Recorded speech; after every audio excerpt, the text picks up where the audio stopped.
E aí, gente, como que vocês estão? Pra quem não me conhece, meu nome é Maíra. Se você ainda não é inscrito no canal, já se inscreve, deixa o seu like, compartilha as histórias com os amigos, porque esse canal tá inovado. Agora eu tô contando várias histórias pra vocês. Se vocês ainda não viram o último vídeo que eu postei, foi sobre o Ted Bundy, um serial killer, e ó, pesado. E o caso de hoje é sobre a Elizabeth Fritzl. Gente, eu não sei falar o nome dela, só que o dela me lembra Pretzel, sabe? Vou botar uma foto aqui pra vocês verem. O caso dela foi conhecido como o monstro de Amsterdã. Eu não sei falar, mas ela na Áustria. A Elizabeth nasceu no dia 8 de abril de 1966 na Áustria e ela é filha do Joseph Fritzl também.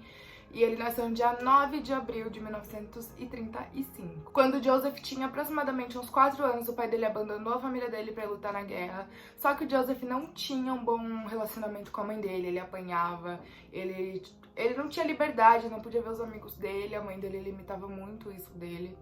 E quando ele completou 12 anos, ele foi para adoção e ficava migrando de lar em lar. E aproximadamente aos 21 anos de Joseph, ele conheceu a Rosemary, gente, eu não sei falar o nome de ninguém nesse canal. Enfim, ela seria sua futura esposa. E aí eles se casaram, foram morar juntos e constituíram uma família de 5 meninas e 3 meninos. Gente, 8 filhos.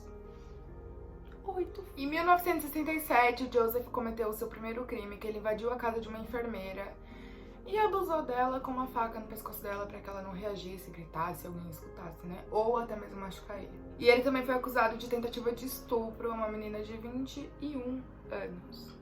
Enfim, logo em seguida ele foi preso, ele ficou um pouco mais que um ano preso. E após 15 anos que ele não cometeu nenhum crime, a sua ficha criminal foi limpa. Gente, foi limpa. Ou seja, você vai preso por ter cometido crime e depois, porque você parou de cometer, você não tem mais crime na sua ficha, fica limpo, de boa, não é mais um criminoso.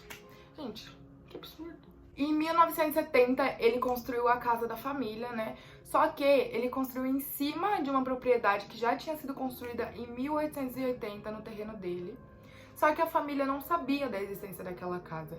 E aí, conforme ele foi construindo, ele deixou lá o porão intacto. O porão tinha por volta de 18 metros quadrados e ele conseguiu estender para 40. E aí ele instalou vaso sanitário, ele colocou pia, fogão e uma cama. As coisas que ele ia fazer, né? Em agosto de 1984, a Elizabeth já tinha aproximadamente uns 17 anos e o pai dela pediu ajuda pra instalar, se não me engano, era uma porta lá no porão. E quando eles chegaram lá, ele forçou a menina a entrar no porão e colocou uma toalha no rosto dela encharcada de éter. E aí a menina ficou inconsciente e entrou. Entrou não, né? Ele obrigou ela a entrar. E um tempo depois, a sua mãe já sentiu falta da menina, né? Percebeu que ela estava desaparecida e acionou a polícia. Só que nessa que ela acionou a polícia, quando os investigadores começaram a ir atrás do caso, não sei o quê, o Joseph já tinha obrigado a menina a escrever uma carta falando que ela tinha ido para uma seita e que não precisavam procurar ela, que ela estava bem. E ele entregou essa carta para os investigadores, então eles abandonaram o caso, mas a sua mãe achou meio estranho. Só que ela já tinha sumido de casa aos 15 anos, ela fez a mesma coisa, e aí a sua mãe achou normal, porque ela tinha voltado de primeira vez. E foi aí que o pesadelo da Elizabeth começou, ela ficou presa durante 8.760 dias. Gente, vocês têm ideia de que isso são 24 anos? 24 anos em cativeiro. E durante os 2 primeiros anos ela ficava amarrada em correntes, tipo, nela e na cama, e ela não conseguia se deslocar. O porão não tinha uma janela, não tinha um ventilador, e a parede começou a ficar com infiltração. E nessa que ficava com infiltração, ela colocava os cobertores dela pra sugar a água, né, pra absorver a água. E nesse porão, a Elizabeth vivia no meio de um monte de rato e outros bichos, né, que apareciam por lá. Não tinha uma janela, aquele porão, não tinha uma ventilação. Quando tava calor, ela passava um calor muito intenso. Quando tava frio, ela passava um frio mais intenso ainda. E assim era a vida dela. Gente, 24 anos, eu tenho 18, não dá nem o que eu vivi até hoje. Vocês estão entendendo isso? Mano, 24 anos. Eu tô chocada ainda. E após 2 anos em cativeiro, Joseph começa a abusar sexualmente da Elizabeth e após mais 2 anos, ela engravida. Porém, esse bebê logo faleceu assim que nasceu, porque ele nasceu com alguns problemas respiratórios. E o Joseph pegou o corpo da criança e queimou. Mano, eu queria saber o que passa na cabeça de uma pessoa dessa pra prender a própria filha, engravidar a própria filha. Em 1988 nasceu a Kirsten, que foi a primeira filha de 7 filhos que o Joseph daria pra Elizabeth. E lembrando que o parto era feito por ela mesma, por materiais que ele comprava e dava pra ela. E conforme as crianças foram nascendo, a Elizabeth sentiu um companheirismo dessas crianças e não se sentiu tão sozinha como era antes. E aí todos os pensamentos ruins que ela tinha, pensamentos suicidas, foram sumindo por conta da companhia dessas crianças. Porém, a Lisa, a Mônica e o Alexander, 3 dos 7 filhos, foram liberados pra viver normalmente. Só que o Joseph precisava dar uma desculpa, né? Tipo, ele chegou com 3 crianças. Quem são essas 3 crianças?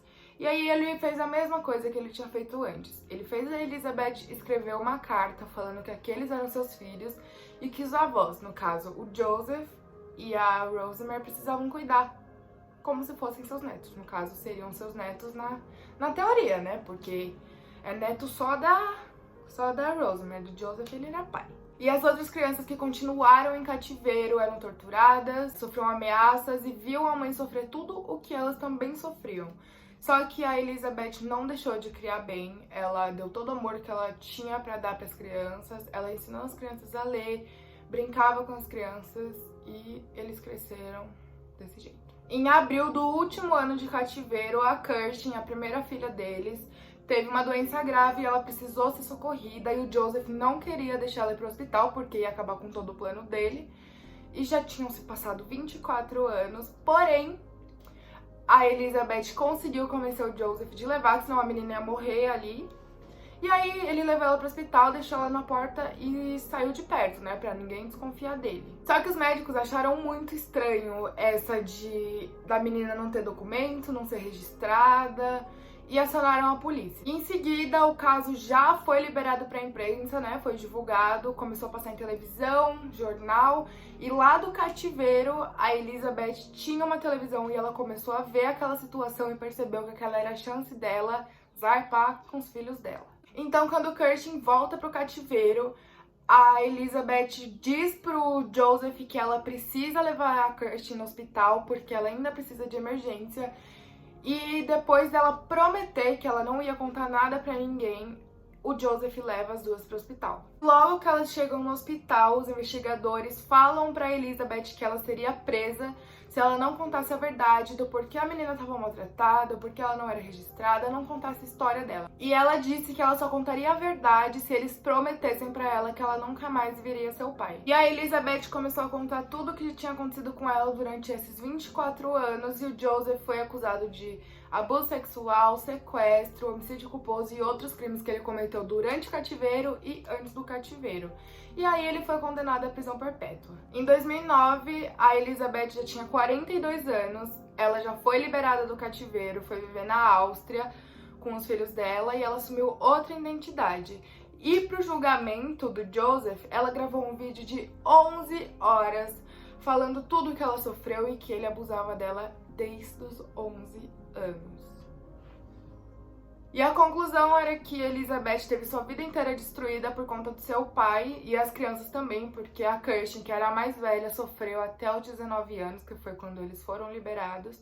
As outras crianças eram mais novas, porém sofreram, óbvio, foi um trauma pra vida de todas elas. Eu vou tentar deixar uma foto aqui da Elizabeth atualmente, que ela já deve estar com aproximadamente uns 55 anos. E eu quero saber de vocês, o que vocês acharam desse caso, se vocês gostaram, se vocês querem que eu traga mais casos como esse. Deixe aqui nos comentários, se inscreve, não se esquece e até o próximo. Beijo!